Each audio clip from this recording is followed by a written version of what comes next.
ഒരുപാട് സമയം ഇരുത്തം വരുന്ന ജോലി ചെയ്യുന്നവരാണോ നിങ്ങൾ?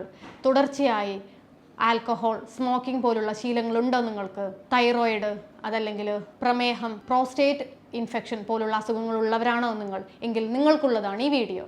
ഞാൻ doctor Lasima Sadiq, senior consultant, Basil homoeo hospital, Pandikkad, Malappuram.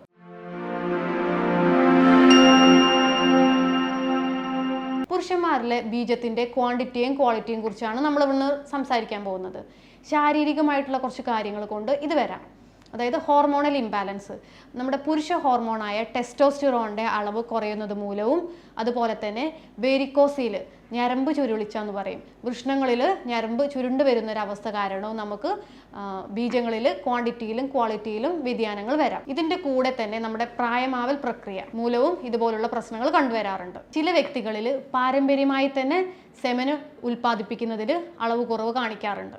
ശാരീരികമായിട്ടുള്ള കാരണങ്ങൾ അതിലേറെ പ്രധാനപ്പെട്ടതാണ് നമ്മുടെ ജീവിതശൈലിയിൽ വന്ന മാറ്റങ്ങൾ. ചില രോഗികൾ പറയാറുണ്ട്, ഡോക്ടറെ ശരീരത്തിന് ഭയങ്കര ചൂടാണ് എന്നുള്ളത്. അപ്പം നമ്മൾ അവരുടെ അടുത്ത് ചോദിക്കുകയാണ്, നിങ്ങളുടെ ജോലി എന്താണെന്നുള്ളത്.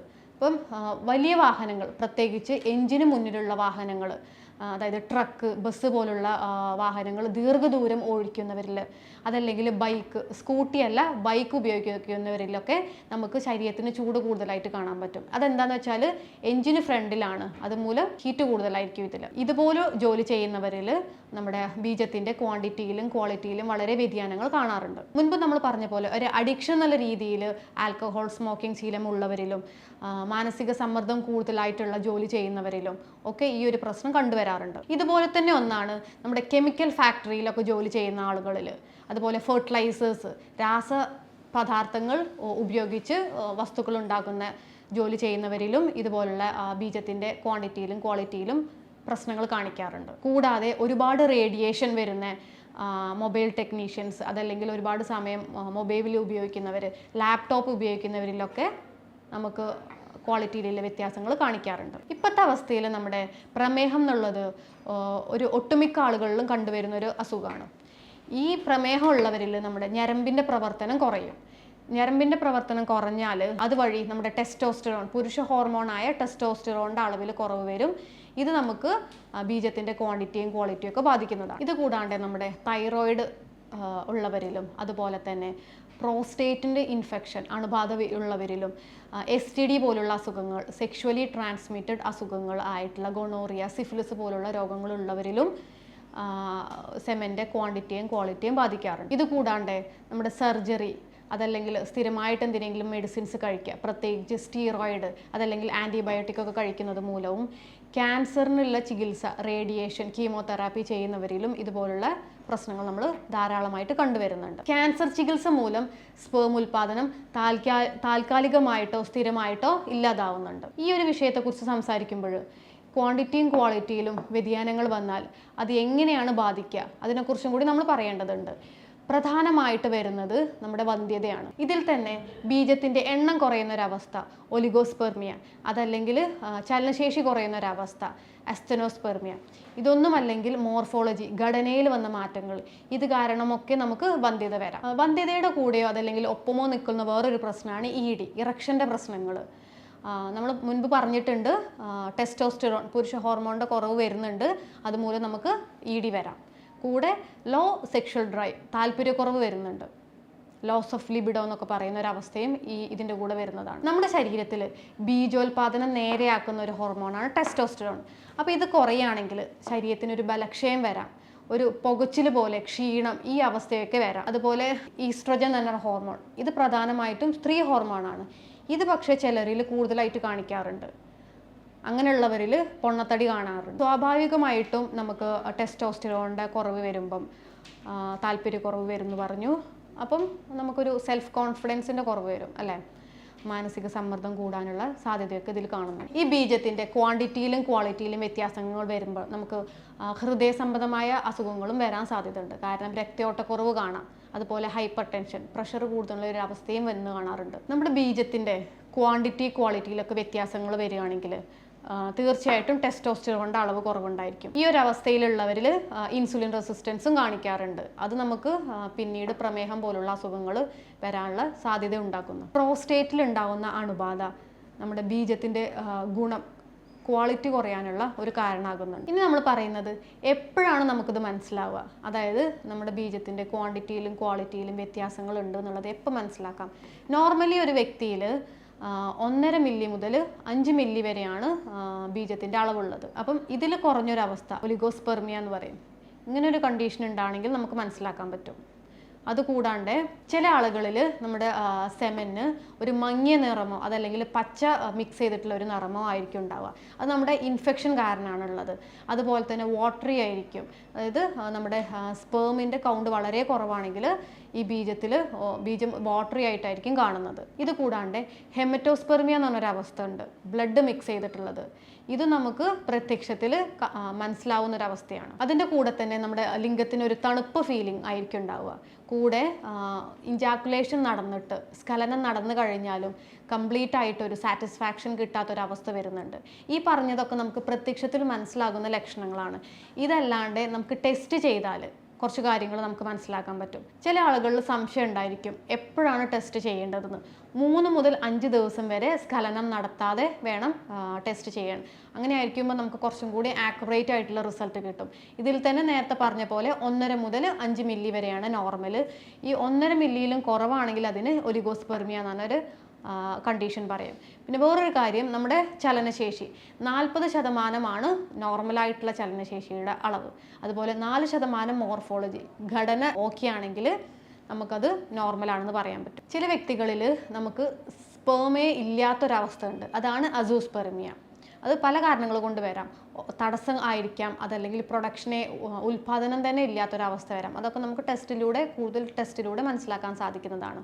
പിന്നെ പി എച്ച് എപ്പോഴും 7.2 മുതൽ 8 ഇതിൻ്റെ ഇടയിലായിരിക്കണം ഉണ്ടാവേണ്ടത്. അതാണ് ഒരു നോർമലായിട്ടുള്ളത്. പിന്നെ നമ്മുടെ ടെസ്റ്റിൽ നമ്മൾ RBC ചുവന്ന രക്താണുവിൻ്റെ അളവ് കാണിക്കുന്നുണ്ട്. അത് കൂടുതലാണെങ്കിൽ അതും ഒരു ഇൻഫെക്ഷൻ എന്നുള്ളൊരവസ്ഥയിലേക്ക് വരും, ഒരു അബ്നോർമൽ അവസ്ഥയാണത്. ഈ പറഞ്ഞ കാര്യങ്ങൾ നമുക്ക് ടെസ്റ്റിലൂടെ മനസ്സിലാക്കാൻ പറ്റുന്നതാണ്. അതുപോലെ തന്നെ നമ്മുടെ ഹോർമോൺ ടെസ്റ്റോസ്റ്ററോണിൻ്റെ ടെസ്റ്റിലൂടെയും നമുക്ക് ക്വാണ്ടിറ്റി ക്വാളിറ്റിനെ കുറിച്ചൊക്കെ മനസ്സിലാക്കാൻ സാധിക്കുന്നത്. ഇനി എപ്പോഴും ഉള്ളൊരു സംശയമാണ്, പ്രത്യേകിച്ച് ഒരു 20 വയസ്സിനൊക്കെ താഴെയുള്ളവരിൽ, അല്ലെങ്കിൽ ഒരു 25 വയസ്സിന് ഒരു 15 മുതൽ 25 വയസ്സ് വരെ ഇടയിലുള്ളവർക്ക് സ്വയംഭോഗം ചെയ്യുന്നത് കൊണ്ട് എന്തെങ്കിലും പ്രശ്നമുണ്ടോയെന്ന്. നേരിട്ട് പ്രശ്നങ്ങളൊന്നുമില്ല, പക്ഷേ കൂടുതലായിട്ട് ചെയ്യുന്നത് കാരണം നമ്മുടെ സാന്ദ്രതയിൽ മാറ്റങ്ങൾ വരാം, കോൺസെൻട്രേഷനിൽ മാറ്റങ്ങൾ വരാം.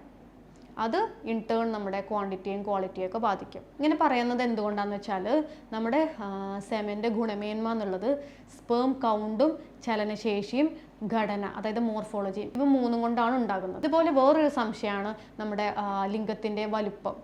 അതും സെമൻ്റെ ക്വാണ്ടിറ്റിയും ക്വാളിറ്റിയും തമ്മിൽ നേരിട്ട് ബന്ധമുണ്ടോ എന്നുള്ളത്. ഇല്ല എന്നുള്ളതാണ് ഉത്തരം. എന്താണെന്ന് വെച്ചാൽ നമ്മുടെ ക്വാളിറ്റീനെ ബാധിക്കുന്നത് നമ്മുടെ ജീവിതശൈലി വെച്ചിട്ട്, അതല്ലെങ്കിൽ നമ്മുടെ ഭക്ഷണ രീതി വെച്ചിട്ട്, അതല്ലെങ്കിൽ നമ്മുടെ ഹോർമോൺസ്, പരിസ്ഥിതി, അതൊക്കെ വെച്ചിട്ടാണ് നമ്മുടെ ക്വാളിറ്റി ബാധിക്കുന്നത്. ഇനി അത് ക്വാണ്ടിറ്റി ആണെങ്കിൽ നമ്മുടെ പ്രോസ്റ്റേറ്റ് ഗ്രന്ഥിയുടെയും അതല്ലെങ്കിൽ സെമിനൽ വെസിക്കിൾസിൻ്റെയും പ്രവർത്തനം, ഹോർമോൺസിൻ്റെ അവസ്ഥയൊക്കെ അനുസരിച്ചിട്ടായിരിക്കും ക്വാണ്ടിറ്റി വരുന്നത്. അപ്പോൾ അതുകൊണ്ട് നമ്മുടെ ലിംഗത്തിൻ്റെ നീളവും ക്വാണ്ടിറ്റിയും ക്വാളിറ്റിയും തമ്മിലൊന്നും നേരിട്ട് ബന്ധമില്ല. ഇപ്പോൾ ഒരുപാടായിട്ട് കണ്ടുവരുന്നതാണ് സ്വയംഭോഗത്തിൻ്റെ ശീലങ്ങൾ. അത് നമുക്ക് എങ്ങനെ ഒഴിവാക്കാം? മെയിനായിട്ട് ഇതിൽ നിന്നുള്ള ശ്രദ്ധ തിരിച്ചുവിടുക എന്നുള്ളതാണ്. അതായത് വായന, അതല്ലെങ്കിൽ പാട്ട് കേൾക്കുക, മൂവീസ് കാണുക, ഇതുപോലുള്ള കാര്യങ്ങളിലേക്ക് നമുക്ക് ശ്രദ്ധ തിരിച്ചുവിടാം. അതുപോലെ തന്നെ എക്സസൈസ്, സ്ഥിരമായിട്ട് ടൈം ടേബിൾ വെച്ചിട്ട് കാര്യങ്ങൾ ചെയ്യുക, എക്സസൈസ് ഉൾപ്പെടുത്തുക. ഈ ഒരു പ്രവണത ഉള്ളവരിൽ നമുക്ക് ഹോർമോൺസിൽ ഇംബാലൻസ് കാണാൻ പറ്റും. അപ്പോൾ നമുക്ക് പ്രോട്ടീൻ, സിങ്ക്, മഗ്നീഷ്യം ഒക്കെ അടങ്ങിയിട്ടുള്ള ഭക്ഷണങ്ങളൊക്കെ കഴിച്ച് ഹോർമോൺസിനെ നമുക്ക് ബാലൻസ് ചെയ്ത് കൊണ്ടുപോവുകയാണെങ്കിൽ നമുക്കൊരു പരിധിവരെ ഇതിൽ നിന്നൊരു കൺട്രോൾ കിട്ടും. വേറൊരു കാര്യം, ശരിയായ സമയത്ത് ഉറക്കം. എത്ര മണിക്കൂർ ഉറങ്ങി എന്നുള്ളതല്ല, എപ്പോഴും ഉറങ്ങിയെന്നും കൂടി പ്രധാനമാണ്. കാരണം ഈ ഒരു ശീലമുള്ളവരിൽ മേ ബി പുലർച്ചെ 2 മണി 3 മണിക്കൊക്കെ ആയിരിക്കും ഉറങ്ങുന്നത്. അങ്ങനെയല്ല, നമ്മൾ സാധാരണ രീതിയിൽ ഒരു 10 മുതൽ 11 മണി മാക്സിമം ആ ഒരു സമയത്ത് തന്നെ കിടന്നുറങ്ങേണ്ടതാണ്. പിന്നെ ഇരുട്ടുള്ള റൂമിൽ ഇരിക്കാൻ, പ്രത്യേകിച്ച് രാത്രി സമയത്ത് ഇരിക്കുന്ന ഒരു അവസ്ഥ, ഒറ്റയ്ക്ക് ഇരിക്കുന്ന ഒരു അവസ്ഥ, അത് മാക്സിമം ഒഴിവാക്കുക.